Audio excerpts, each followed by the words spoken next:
Hello, hello. Hey, it's the monster of all monsters, Mr. Braun Strowman, ladies and gentlemen. Thank you very much for One and only. thank you for taking the time, sir. I appreciate that, man. And Thank you for the opportunity and the platform. food is like my life, and first of all, you had an amazing job already, and now you've got my dream job. You get to travel the country and eat tons of food, and it's called Everything on the Menu. Starts on Friday, USA Network. Braun Strowman. Do we call you a former WWE wrestler, or are you still with them? I believe we're going with WWE legend. Oh, that's right. Excuse me, sir. Real. I mean, am I not? Yeah, no, I wholeheartedly agree there. We'll just go with legend. And you visit, I think it was the first season, 8 cities you go to. And do you literally, when you visit places in these cities, do you literally eat everything on the menu? Is that the plan?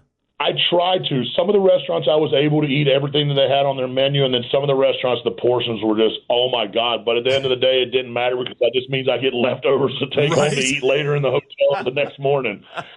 So no, yeah, the premise behind the show, like a lot of people think that it's like a food challenge show or something like that. While in tail it could be, it's the ultimate cheat meal show. I do 2 restaurants every episode. The first restaurant that I go to is kind of known for the signature dish, or not kind of, it's known for the signature dish in the city. All these restaurants were open 40, 50, 60 plus years.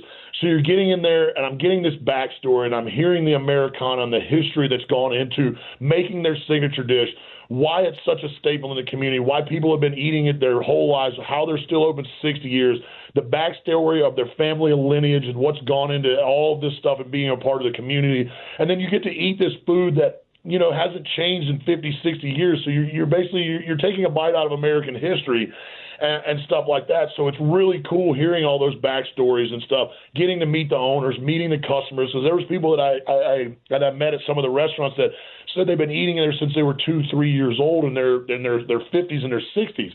So it was really cool to get to hear those backstories and see why these restaurants are such a staple and why they're still so thriving in the community and the chaos of the rat race that we call life and stuff like that.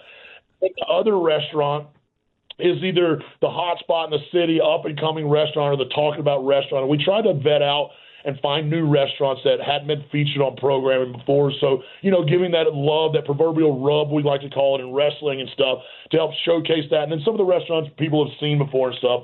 But the idea behind that is, think about when you go out to eat and you're watching people's food come out, and man, that dish looks good. Whatever they're having looks good. What is that? Oh my God! Now you're thumbing through the menu, and you're just so overwhelmed. Especially for me, like I'm a visual, so if you got fancy pictures in your menus, I'm really thumbing through that thing and like salivating like an overweight Labrador trying to pick out what I want to eat for dinner. Well, the cool thing is I can't make up my mind, so I order everything on the menu. Oh.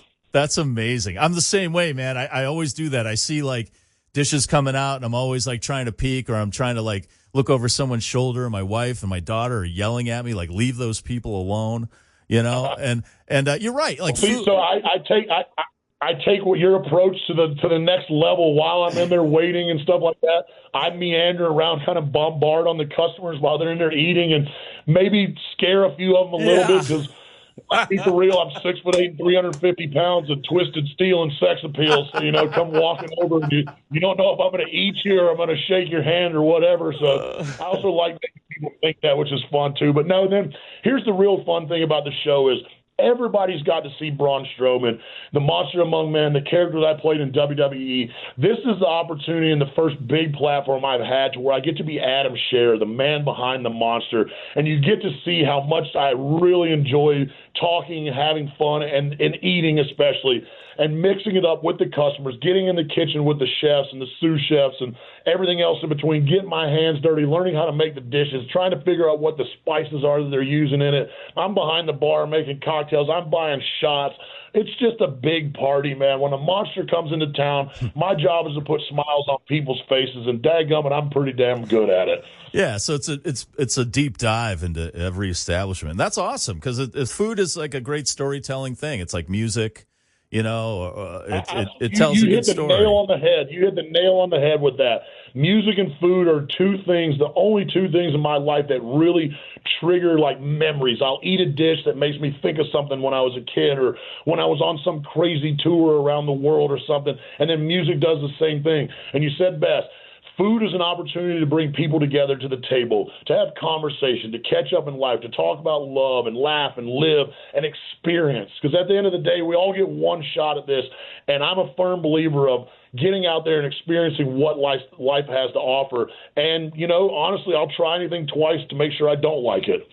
Well, I was going to ask you that. Was there anything that you maybe tried on these shows or maybe in your life that you will never eat again? As far as never eating again, that's a pretty bold statement. I don't know, because I feel like, when I was a kid, I hated Brussels sprouts. Now I love them. And as we grow and we adapt, I think our palates grow and adapt with us and mature. Is that the word? I guess, because now I drink gin instead of vodka. So that's saying my age or whatever. I don't know. So I honestly, I don't know. Again, like there's things that I've tried and kind of shook my head at it. I mean, one of the things I don't like is like mackerel in the sushi world because it's greasy, oily, fishy tasting. But other than that, honestly, I've eaten everything, and I've never really. Well, clearly, looking at me, you could tell I've never missed a meal. But yeah, that's the cool thing with my time with WWE was getting to travel around the world and trying so many different walks of life in the culinary space. And then that's one of my favorite things now is taking people out to eat dinner and getting them to step outside their comfort zone and try new things and try different ingredients and things they never would have thought to eat or not try. And like I'm a big bully pretty much when it comes to it. I'll peer pressure you into eating it just because I know I know what I know is good. Like I don't know how to explain it. I've been blessed with a gigantic tongue, I guess, and I got a lot of taste buds. So I'm not this overeducated human when it comes to the culinary arts, but I've learned along the way because I've been blessed enough to experience this stuff. So that's one of the fun things I think too with how I describe and when I'm talking about the food. While I appreciate and I love all these great chefs and things that are out there, sometimes I get caught up in not having a damn clue what they're talking about in these ingredients and stuff like that while I'm trying to learn along the way. And that's been one of the fun things that you'll see throughout the season is how my brain starts to, acclimate with my palate and understanding what I'm tasting, why I'm tasting it and stuff like that. And then I just kind of a blue-collar approach to describing it because I'm not super educated. I'm learning along this process of while I'm doing this. But I tell everybody on this earth knows when they take a bite of something good and it makes you close your eyes and you just go, Mm-hmm. Yeah. There's a lot of grunting and a lot of groaning throughout all eight episodes of season one. So maybe about the best way to describe it is I'm a caveman food connoisseur, and you hear a lot of grunting, moaning, and sweating and all that stuff. But it's fun, and I think everyone's going to love it. Like I said, I hope people love it as much as I enjoyed doing it. It was so much fun to do, getting to, like I said, meet all the owners and the chefs and the customers and trying new cuisines and seeing how things were made. And just, it was a mind-blowing, life-changing experience for me. And I'm so blessed and so thankful for USA Network giving me an opportunity, giving me the platform to do it. It comes out this Friday, USA Network, 10 o'clock Eastern Standard Time, right after Friday Night SmackDown, where you've seen my giant carcass for the last decade as it is. So why not keep watching this beautiful mug be stowed upon your television screen? Have you ever considered going into competitive eating? I mean, competitive eating is kind of going in the direction of WWE. It's become more entertaining. You know, you're dealing with athletes now. It used to be just big fat guys, and now you're dealing with guys who were weightlifters up there and stuff. You ever consider that? Yeah, I've thought about some of it, and I'm sure this with this debuting and the success that I know it's going to have, I think it's going to open up a lot more landscape for me to be able to get out and stuff. I know, like, I'm starting to get a bunch of these the big food influencers starting to follow me, message me, restaurants are messaging me, and it's so awesome to see. Like I said, me being able to cross over into another space, like I've done a few times in my life, from being a mechanic to competing a World's Strongest Man to being a WWE superstar, now to being the host of everything on the menu, my own, like, listen to that, my own food show on USA Network. Like, how did I do this? How did this happen? And that's one of these things that I've constantly in life had to take a step back and pinch myself. I don't know how I got here. or why I'm here, but I am so thankful and so blessed to have this opportunity. And like I said, being able to sit down and talk with you today, all this stuff. Like I'm in Manhattan or downtown New York in the 30 Rock building with Central Park back behind me, the Hudson River over here. Like, man, life is amazing. That's awesome. That's awesome. Well, WWE legend, Braun Strowman right there. And on Friday, it's Everything on the Menu with Braun Strowman, USA Network.